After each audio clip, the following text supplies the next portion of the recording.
Hi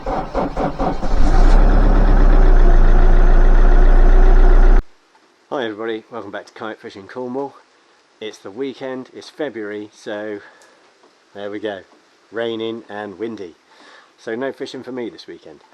However, it does give me the opportunity to show you my live well, which I mentioned in the kayak fishing setup walkthrough video I did a couple of weeks ago, and also to see if I can solve my sound problem with this creation, the redneck cam hat and mic. So yeah, without further ado, I'll show you around the live well.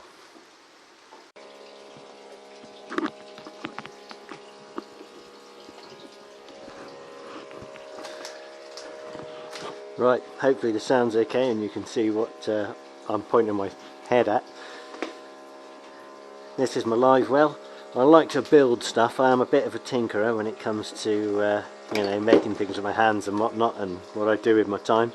So I decided I wanted to try and make a live well, and I've seen this style of one on YouTube and various how-to videos. Now this ain't going to be a how-to video, this is just a sort of show of it, so if you like the idea you can you know, maybe build one of your own. The lid screws on and off. I've got it on a leash so it doesn't get lost when we're out and about. It's not perfect, it is a bit of a work in progress, but we're nearly there, I'd say. So simply we've got this bilge pump, goes down through this pipe. That's a one-way valve, so you don't have to constantly keep priming it if you switch it off. And then a pipe goes through to the underneath and protrudes by about 2 inches, so when you're on the water it's always submerged, you've always got water there. And as you can see, it's shooting the water out into the container, and then it just overflows via that strainer down the pipe and out the other scupper hole.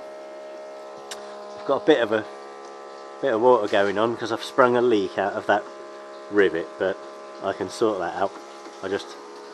Oh, we've lost prime.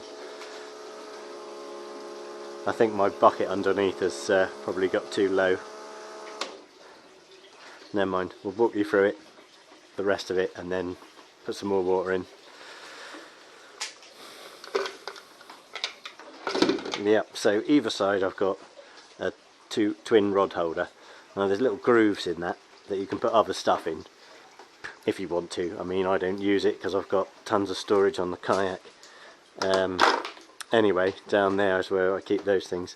But you know, potentially carry 4 rods, really handy. I'd like to go out with a full selection of rods, so I can, you know, chop and change without having to tie tons of knots and prat about for too long whilst I'm on the water. It's held in with the bungee straps on little hooks that have been riveted to the container, and the hooks were from eBay, I believe, as were the rod holders. The handle was from eBay, which again is just riveted onto there. I put washers on the back to give it more you know, make it a more solid connection. And yeah, there's the back held in by bungees. Another twin rod holder on the side. I'll keep these leashed in until I'm using them, just in case something happens. So this container is called a vittles vault, and the only place I could find to buy them was Amazon, and it wasn't cheap, to be fair. So if you buy one, you want to make sure you're not drilling in the wrong place and things like that, like I have down there, obviously. So yeah, just be sure of what you're doing before you start drilling holes in it, because it was like 80 quid, I think. And with the rod holders and the pump and the connectors and whatnot, I think the whole thing probably cost me about 130 quid, something like that. So not cheap, but compared to the likes of the Hobie one, it is cheap. Yeah, right.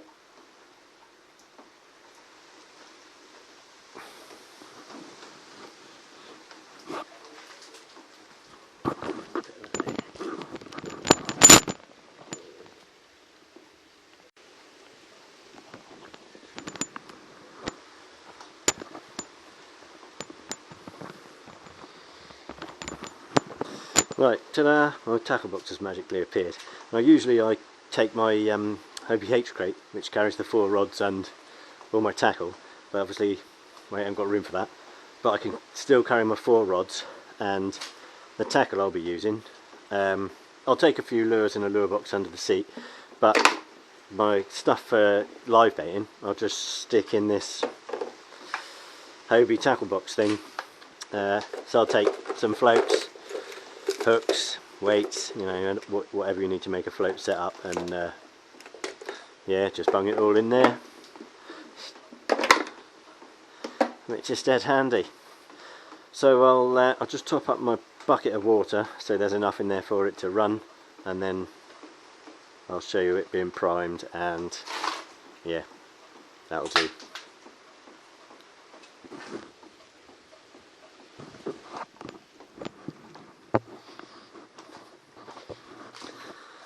Okay, so the ones on the internet that I've seen all had a primer bulb built into their sort of bilge pump assembly, but I couldn't find one that I was happy with to do that, because they see the aperture there, or the diameter of that, is really narrow.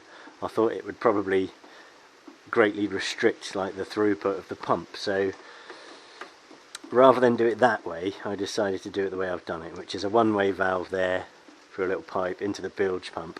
And then, although this is a bit of a pain in the bum, it's the best I've come up with so far.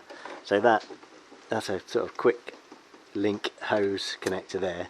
You just clip that on there and then give your primer bulb a few squeezes. There we go. And it draws water up through the pump to prime the pump. And then I disconnect that and I'll stow this down here. And then I'll flip the switch, which is down there. So I've wired in a little switch and a little jack there, which powers the bilge pump, and off it goes. Got myself a little net, stick in there, fish out your sardines or your joeys or whatever unfortunate fish you've got in there. And obviously my lid is on a leash, so it doesn't go over the side and get lost, or if it does go over the side I can get it back. So I reckon running this off a standard 7 amp hour battery, like your typical fish finder style batteries, I think I can get 3 or 4 hours, which is long enough for me on the water. Usually that's as long as I like to spend on there. You can see I've just used what I had lying around, so it's got 2 red wires on it, but you know, that's what I had, so that's what I used. Yeah, there we go. That sits in there, yeah, and the switch at the back. So if you switch it off for a little while, it will lose its prime. The one-way valve seems to either leak air or leak water, but if it's not off for very long, usually it keeps its prime. We'll see. Yeah, I don't know how long it has to be off before it loses it, but I've done it whilst out on the water. Just hook that thing back up, give it a few pumps, and you're off again. So it's not a big deal.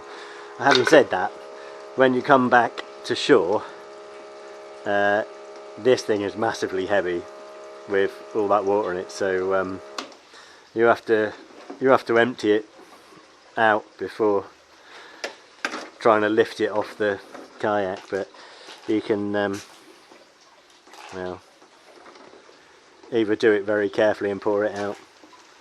I was thinking about rigging up a sort of siphon thing for it, but I don't know, I haven't got that far. Anyway, there we go.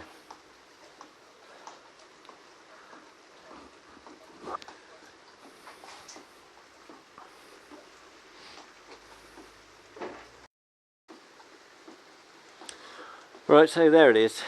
That's the live bait tank that I've only used it once or twice, to be fair, but the last few times I've been out on the water there's been tons and tons and tons of bait fish, so it seems daft not to give it a go. If the wind will let up, then you know, hopefully I'll get out on the water, take that with me and do some fishing. Thanks for tuning in, everybody. Cheers for now.